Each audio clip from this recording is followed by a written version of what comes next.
Hello viewers, আসসালামু আলাইকুম।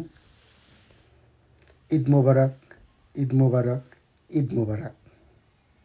আজ আপনাদের আমি দেখাবো আমি কিভাবে প্যারিসে ঈদের নামাজ আদায় করলাম। আজ যে মসজিদে আমি ঈদের নামাজ পড়লাম সেই মসজিদটির নাম হচ্ছে মস্কে দু জানভিলিয়ে। অনেক বড় মসজিদ। আজ ঈদের নামাজ, তাই শত শত লোকজন অপেক্ষা করতেছে নামাজের জন্য। এখানে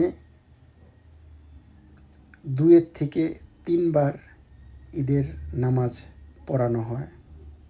যেমন পুরুষ, অন্যদিকে মহিলাদেরও প্রচুর আগমন। বিভিন্ন দেশের লোকজন এখানে বসবাস করে, বিশেষ করে ইন্ডিয়ান, পাকিস্তানি, আলজেরিয়ান, মরক্কোর লোকজন এখানে বসবাস করে। কি সুন্দর পরিবেশ মসজিদের ভেতরে।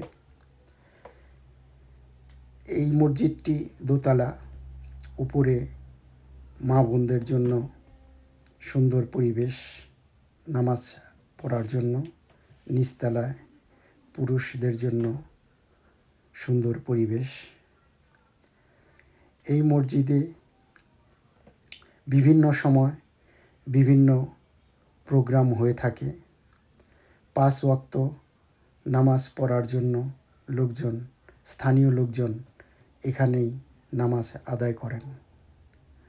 আমি এসেছি আমার ফ্যামিলি নিয়ে।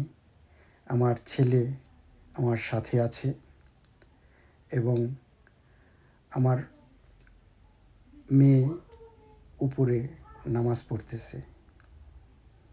যাই হোক, ভিডিওটা ভালো লাগলে কমেন্ট করে জানাবেন এবং সবাইকে আবারও ঈদের শুভেচ্ছা জানিয়ে শেষ করছি। ঈদ মোবারক, ঈদ মোবারক।